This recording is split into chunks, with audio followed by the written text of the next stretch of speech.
Muchas de las veces, en nuestra experiencia, en nuestro diario caminar, también en nuestra experiencia de Dios, en nuestra experiencia de vida religiosa, de vida consagrada, ¿quién más, quién menos, verdad? Y lo decíamos el primer día, experimentamos pasar por ese desierto, por esas luchas internas, por esa incapacidad muchas de las veces, ¿verdad?, siendo conscientes de no poder corresponder a lo que Dios nos pide.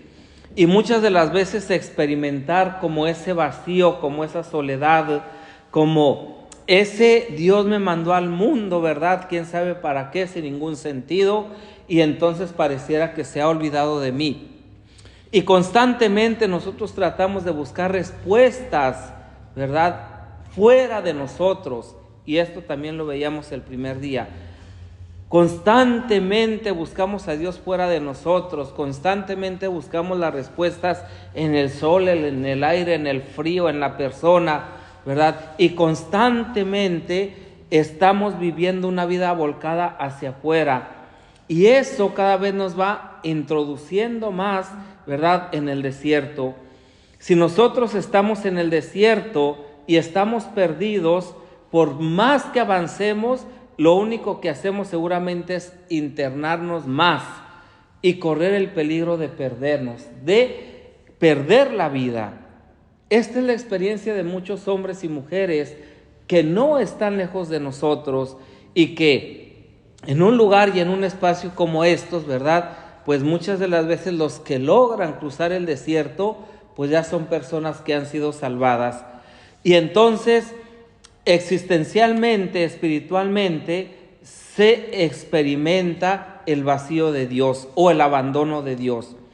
Y esta es precisamente la experiencia de Cristo Jesús. Dios mío, ¿por qué me has abandonado? Mateo 27:46. Dios mío, ¿por qué me has abandonado? Pareciera el reclamo, el grito desde lo más profundo de las entrañas de este hijo que experimenta la mayor indigencia, la mayor soledad, el mayor abandono, el mayor olvido que se puede experimentar.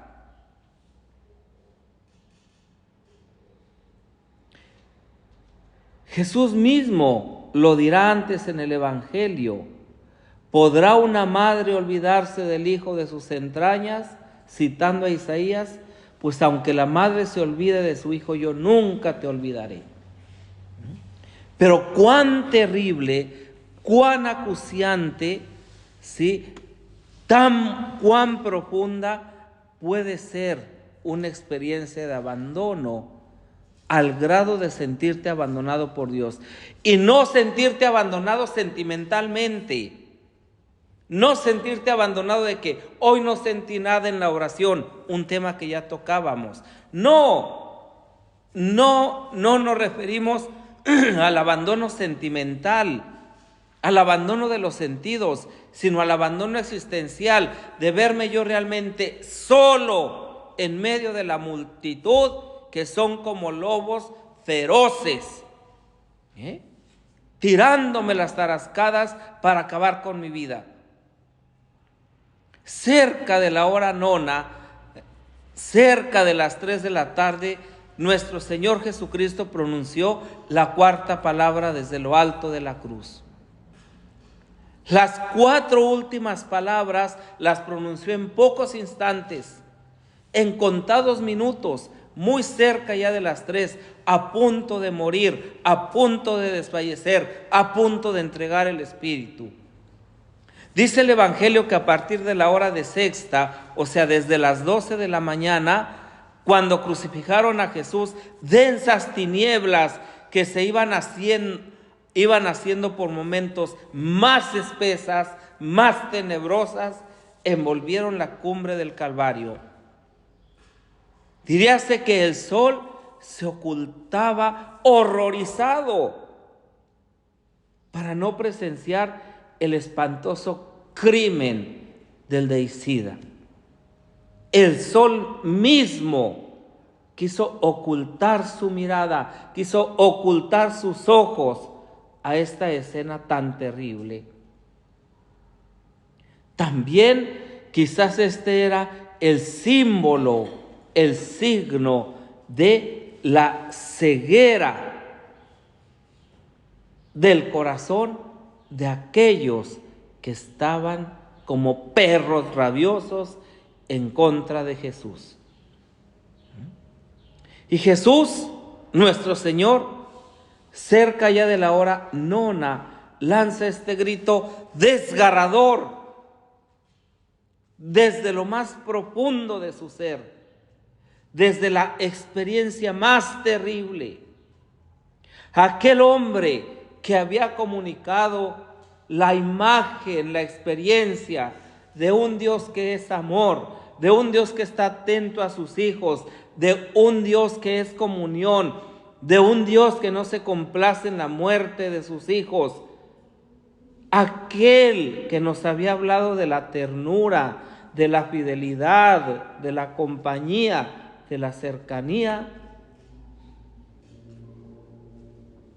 ahora se descubre y se siente abandonado.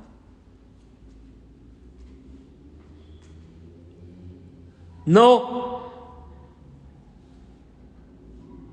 saquemos conclusiones tan rápido, sino que en ese momento Dios estaba tan dentro de sí mismo, Dios estaba tan dentro de aquel hombre llamado Jesús de Nazaret, que era imposible poder percibirlo desde fuera. Dios mío, ¿por qué me has abandonado? Expresión que señala el momento culminante del martirio de nuestro Señor en la cruz, y que significa también uno de los arcanos más inescrutables del misterio de nuestra redención. ¿Acaso aquel abandono que Jesús experimentaba de parte de Dios era el abandono de la humanidad?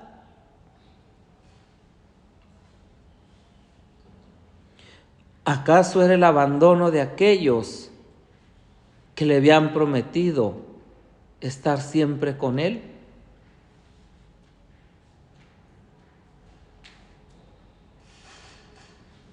¿Acaso era el abandono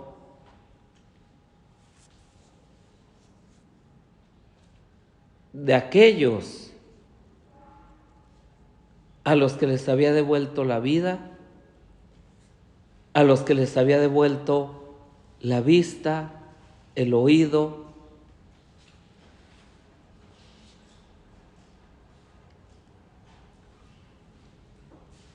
¿Acaso era el abandono de aquellos a quien Él había llamado para que estuvieran con Él? ¿Acaso era el abandono de aquellos a quienes les había perdonado los pecados?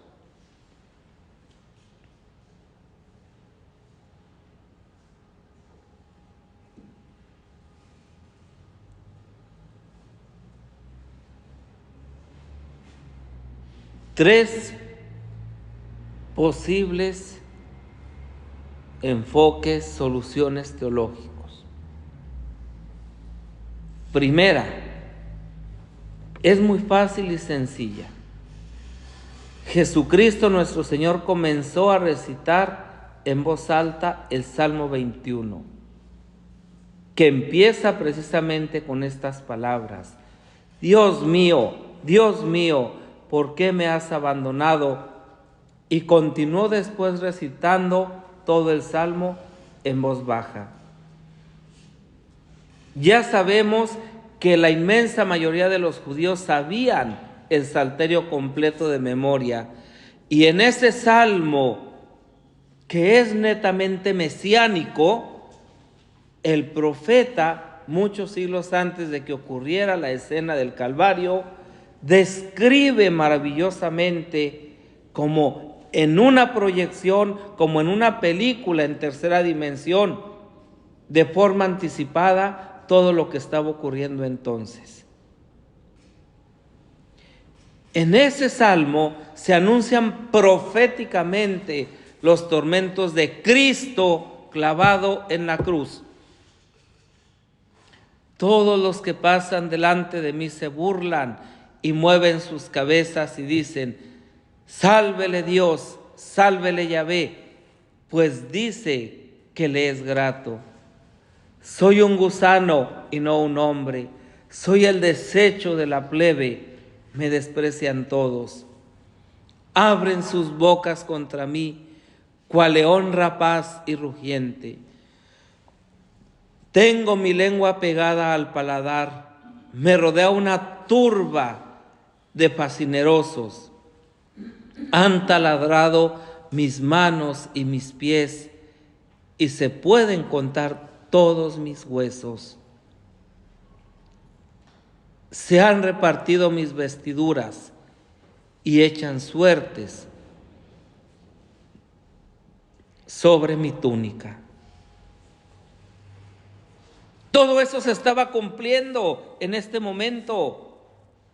Entonces, al pie de la letra, en lo alto del Calvario, todo estaba maravillosamente anunciado en el Salmo mesiánico y empataba perfectamente.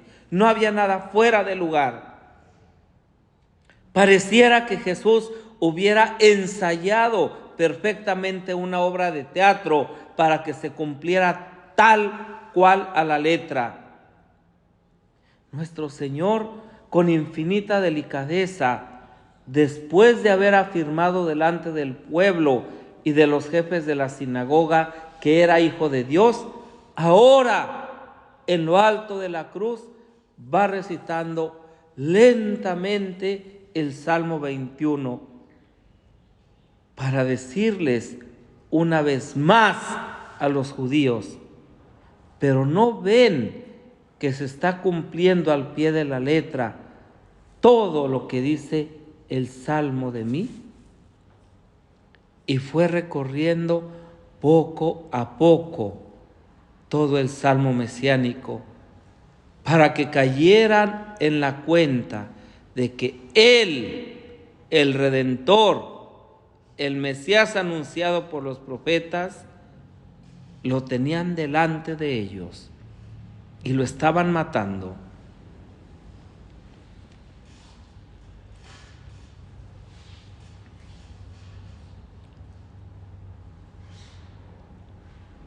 Hay una segunda aplicación o solución a esto. Santo Tomás, en su Suma Teológica, da una explicación también sencillísima, naturalísima, con solo añadir una palabra a esa expresión misteriosa de nuestro Señor en la cruz. El sentido, según Santo Tomás, sería el siguiente: Dios mío, ¿por qué me has abandonado en manos de mis enemigos? ¿Por qué has permitido que me claven en la cruz? Aquí está el añadido. ¿Por qué has permitido que me claven en la cruz?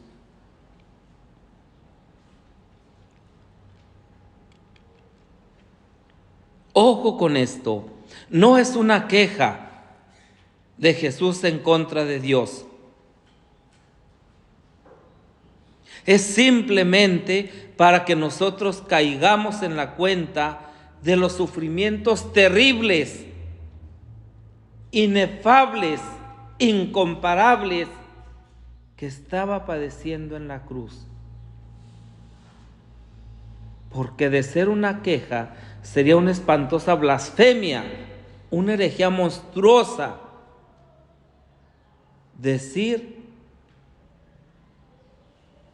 que nuestro Señor, que tenía en sus manos el poder de Dios, hizo un milagro para no sufrir sus propios tormentos.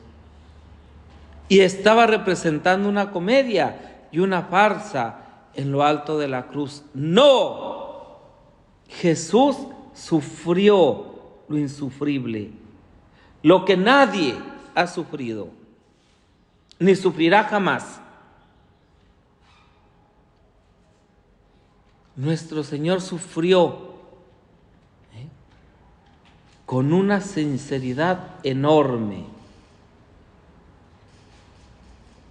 Hizo milagros inmensos para aliviar el sufrimiento, para ayudar a los necesitados, para dar de comer a los hambrientos, para devolver la vida a los muertos, la vista a los ciegos, para proclamar el año de gracia. Pero jamás, jamás, jamás un milagro en beneficio propio. Estaba sufriendo un tormento espantosísimo y terrible, una tortura verdadera. Ver él mismo cómo gota a gota está cayendo su sangre hasta el suelo. Y con una disponibilidad extraordinarias para hacer la voluntad de Dios.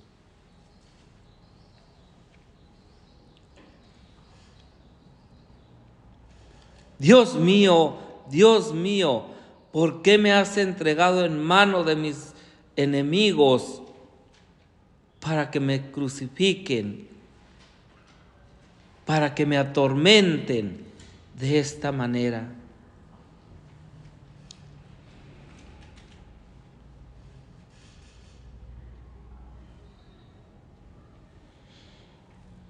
Y tenemos una tercera posibilidad o solución.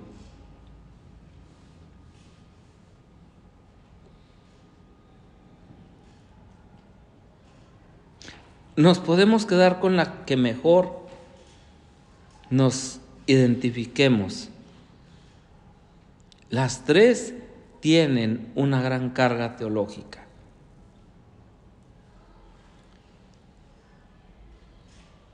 Pero ¿acaso la más profunda, la de más envergadura teológica, sea esta tercera?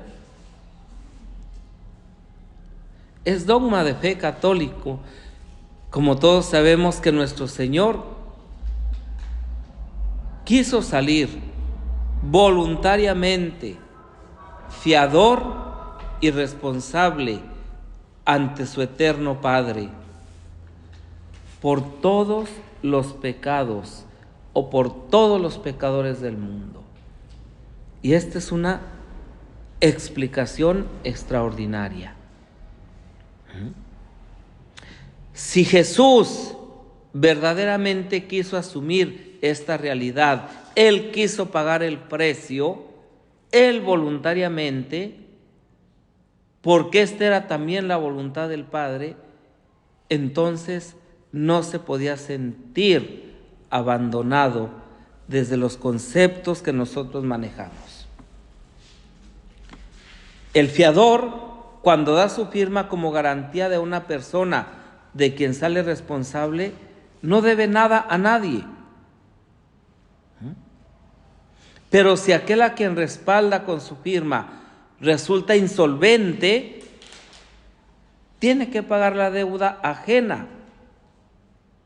Tiene que pagarla él, porque ha salido fiador, ha dado su firma. Jesús no debía nada, absolutamente nada.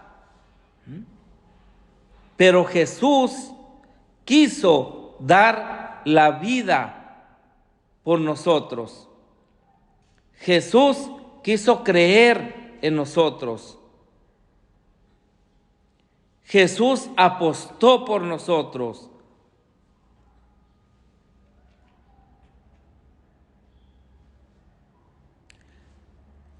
Éramos incapaces No teníamos la forma, éramos insolventes ante la justicia infinita de Dios.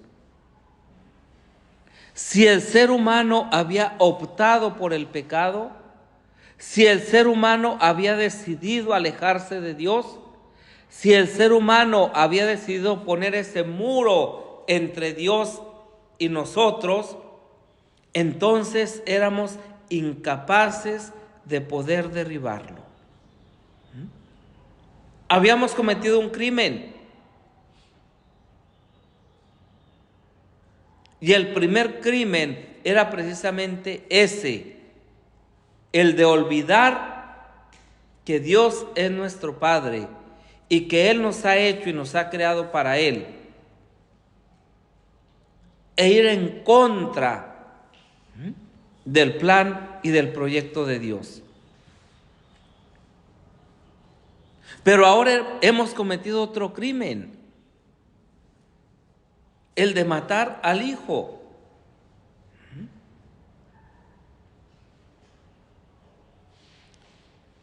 Y al menos en razón de la distancia infinita que hay de nosotros a Dios, no de Dios a nosotros, sino de nosotros a Dios, aunque parezca contradictorio,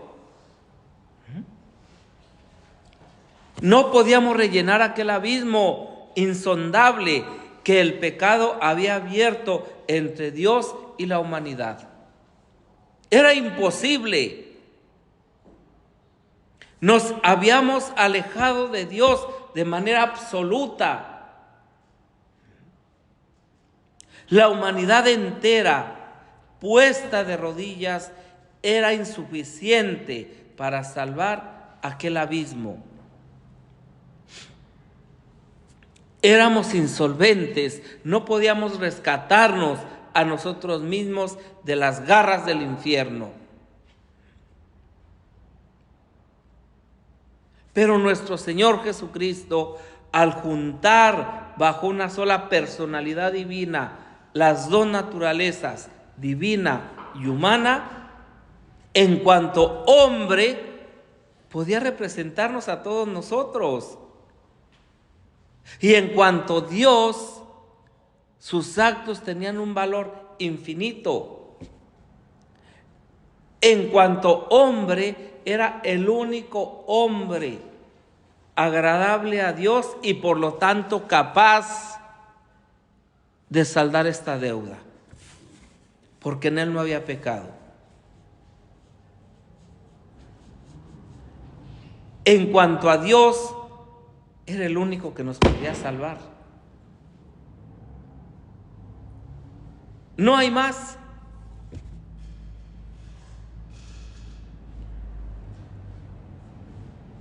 Únicamente Él podía llenar aquel abismo insondable con una superabundancia infinita. Toda la misericordia de Dios, todo el amor de Dios se estaban derramando en aquellas gotas de sangre. Cristo salió voluntariamente fiador de la humanidad caída para levantarla.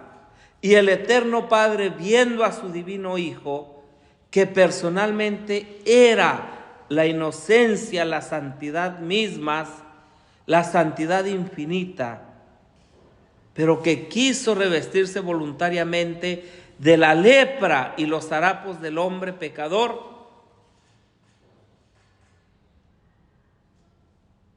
asumió y descargó sobre él el peso infinito de su justicia vindicativa. Y no en cuanto hijo de Dios, porque esto sería contradictorio. Dios no puede abandonar a Dios. Por eso decimos que acaso Dios estaba tan dentro de Jesús mismo que era imposible percibir esa presencia. Dios no puede abandonar a Dios, ni siquiera en cuanto hombre, ya que la humanidad de Cristo está hipostáticamente unida a la divinidad del Verbo, formando una sola y única persona con Él. Y aún en cuanto hombre, Jesús no deja de ser hombre para ser Dios, y no deja de ser Dios para ser hombre. Cristo posee una santidad infinita.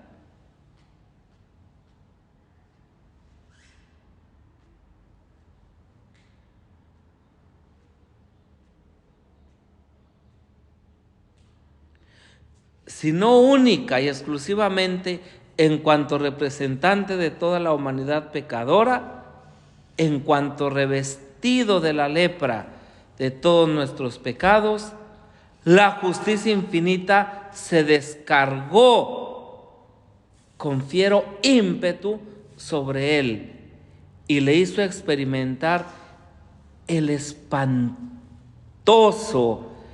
el terrible desamparo que merecía no Cristo, sino toda la humanidad pecadora. Por eso Dios ya no nos puede castigar, por eso Dios ya no nos puede condenar, por eso Dios ya no se puede olvidar de nosotros, porque ya lo hizo y en ese momento Él mismo nos rescató. Esto es algo muy terrible, esto es algo muy denso, esto es algo muy difícil de digerir. Entonces fue cuando lanzó aquel grito desgarrador: Dios mío, ¿por qué me has abandonado? ¿Se han dado cuenta de algo? Aquí Jesús no dice Padre.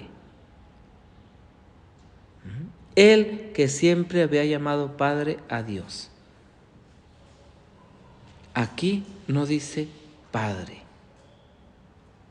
No dice Padre mío, como dijo en la primera palabra.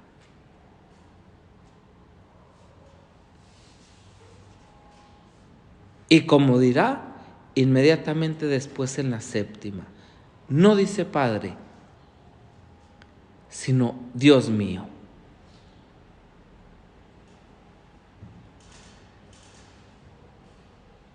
No habla ahora en plan de hijo, ahora habla en plan de pecador, de representante de todos los pecadores del mundo. Y por eso no emplea el dulce nombre de Padre, sino una expresión llena de respeto y de adoración. Dios mío, Dios mío.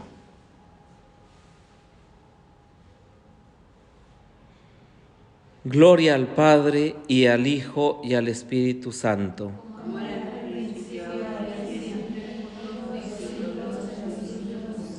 Te agradecemos, Dios Padre bueno, todos tus beneficios, a ti que vives y reinas por los siglos de los siglos.